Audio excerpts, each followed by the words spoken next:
Now, I'm not sure if you saw on my other channel, and if you haven't seen my other channel, then check it out. I do lots of different crafts over there. Steve McDonald's Crafting. I'll link it in the description below. That I tested out a hand casting kit by T-Expert. Great value, and it worked out brilliantly. It made an awesome gift. But it got me thinking, could I use this with resin? Now, this sort of stuff, when it's cured up, is still a little bit damp, and it may affect the resin, it may not, so I want to test it. So not only did I get one of these kits, I bought two of them because I want to be able to do two different tests with this, and I didn't want to have to use the same one. It also comes with testing or practice powders that I didn't use last time. I didn't think I needed to, and I'm certainly not going to use this time because I'm going to keep these and put them to one side and certainly use them for another product. So I've got two kits. The first one I'm going to do with clear resin, and the second one I'm going to do with coloured resin. All I'm going to need for these kits is the step one, the moulding powder. I'm not going to use the casting stone powder.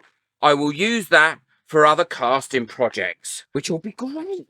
It comes with two separate buckets, full instructions, gloves, and stirring sticks, and the bases to put it on as well. We'll put them all to one side at the moment because if not, I know I will make a lot of mess. And I'm going to read the instructions because I can't quite remember how I have to mix this up. So you've got to determine the look that you want to decide on first. Now, I want to go for something that's like that with the hand, because I'm going to have my hand up like that, and I'll show you why right at the end. Add water not exceeding 30 degrees centigrade, so you're not going to have water that hot. 80 degrees Fahrenheit according to the proportion 1 to 4, so moulding powder by weight. The blue powder will turn into purple. You mix it quickly for 60 seconds and then hold the posture until the stuff gets firm. So every one of the moulding powder, you want 4 of water. So you've got 660 grams of the moulding powder. So you need to times that by 4. And that is how much water you use. They also have it in ounces as well, if you'd prefer to work in ounces. So let's get that mixing up. First of all, let's get my water weighed out. So I've got my water weighed out there, and that's my powder, and I'm going to open that and pop that in there. But before I do that, what I'm going to do is just take a little bit of Vaseline and put a very thin layer of this all over my hand so that it's not going to stick to the hairs on my arm and my hand. And that's just covered, a very light cover. So this bucket's dry, and you do need to move very quickly with this as well. You want to have this mixed within about 60 seconds. Wear a mask when you're using this powder as well. Like I say, with any powders, even mica powder, if you're using mica powder or any powders, you don't want to be breathing it in. You really do want to wear a mask. So let's make sure I've got that all in there. Now I'm going to add my water and give that a stir. Now, I did find last time I made it a bit lumpy. I don't know why, but it didn't make any difference whatsoever to the final product. And all I did was run that through like this on the sides to get rid of some of those lumps. So that should be stirred enough now, and now I'm going to take my hand and I'm going to put it in there. You want to make sure that your hand doesn't go right the way down to the bottom, because you need something to cast it in.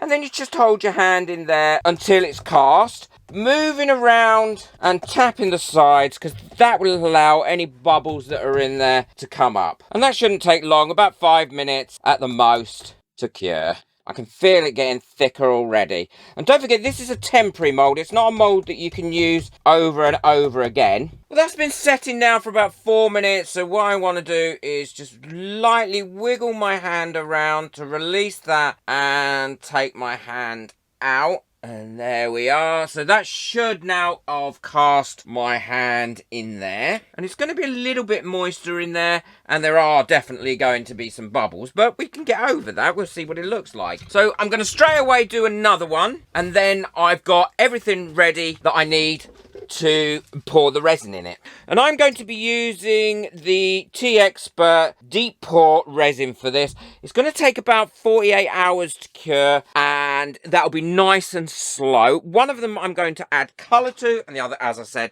I'm going to leave clear. This resin is mixed up as a 2-to-1 ratio. So for every 100 grams, say, of part A, you only use 50 grams of part B. Well, I've got my clear mixed up and I'm ready to pop that in. Let's see how that goes. I'm going to pour it in quite slowly so I can avoid trapping any bubbles in there. So as you can see, I'm pouring this in a slow stream and just allowing that to fill this mold. I want to say a massive thank you to everyone that got me a coffee last month. Thank you so much. If you'd like to buy me a coffee just to help support this channel and say thank you for any of my videos, then the link for that is in the description below. It really is appreciated and it makes all the difference for me being able to keep buying these sorts of kits and testing out different bits and pieces and making videos. I really appreciate it. Thank you. So that's the first jug. Got that nice and filled. Let's just carry on with this other jug. And that's as far as I'm going to fill that. And I am going to tap it.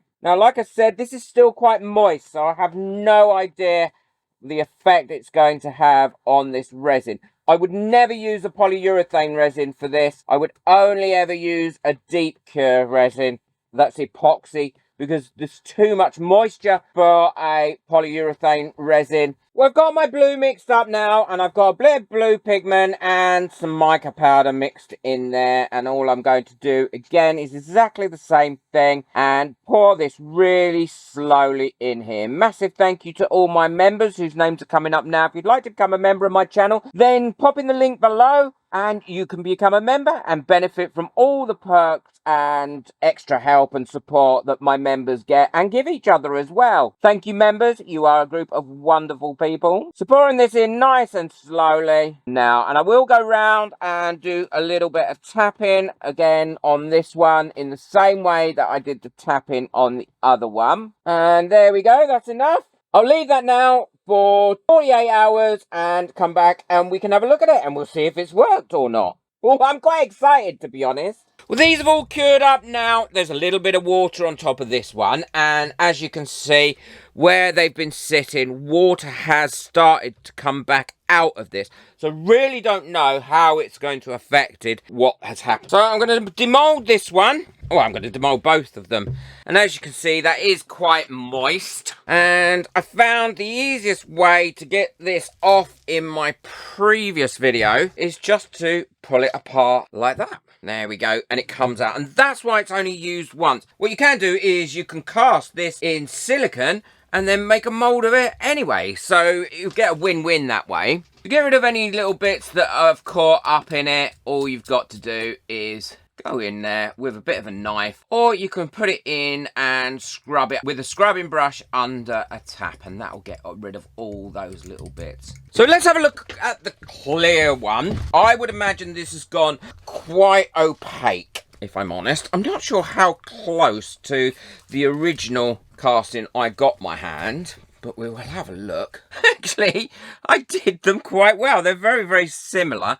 But yeah, I was right. This has gone opaque and it has also not got a glossy finish to it, which is what I knew would happen because the water has stopped that being glossy. And also the inside of that mold isn't glossy either. So what I'm going to do is paint them now they're nice and dry with the low viscosity UV resin. And the reason I'm using the low viscosity one is I find if you want to make something glossy, this is the one to do it. Because of the low viscosity of this UV resin, it really does make a difference. It doesn't dome it. All it does is give it a shine. So let me show you. And it will stay where you put it as well. Now, I'm not going to try and fill up any of the holes or anything like that. I want it to be kind of warts and all.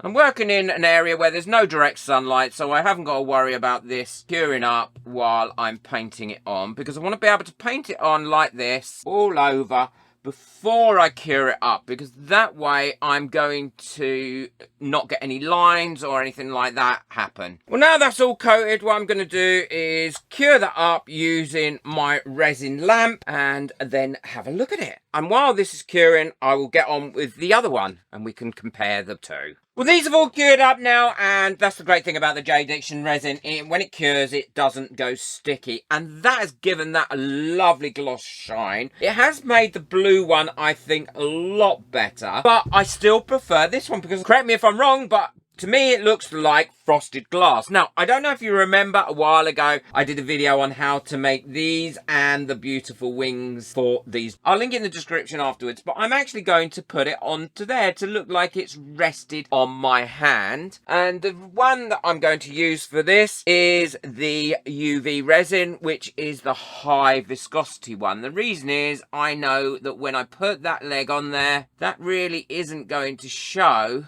and that little lump of resin will stay where it is. Got a bit there, and all I need to do is cure that leg up in there. I just think it adds a little bit of cutesy to it, and I do like cutesy and I do like sparkle. Well, they're finished now completely. I am loving this. I'm going to keep this and put this in my house. And because they come with stands, you can then put it in the middle of one of the wooden stands. So I've got two of those. I really like the way that that dragonfly is sitting on there. Let me know in the comments what you think. And the way that this has made it look like a frosted glass. I'm so surprised this worked. I really didn't think it was going to. I thought it was not going to cure properly, and I thought it was going to have soft spots in it, but there isn't any. And I just wasn't sure what was going to happen. But overall, I'm so excited that they worked out. I'm not so sure about the blue one. I like it, but I much prefer the clear one. What do you prefer? I'd be interested to know which one you preferred. Well, I hope you've enjoyed this experiment. As you know, I love experiments, and this is one I would highly recommend. Don't forget to boot that like button. It really helps my videos to get out there and lets me know what sort of things you enjoy. Share this video as much as you can as well. Helps my videos no end if you share them on social media and other places. If you haven't already subscribed, then hit that subscribe button so you don't miss out on any more of my future videos. Take care.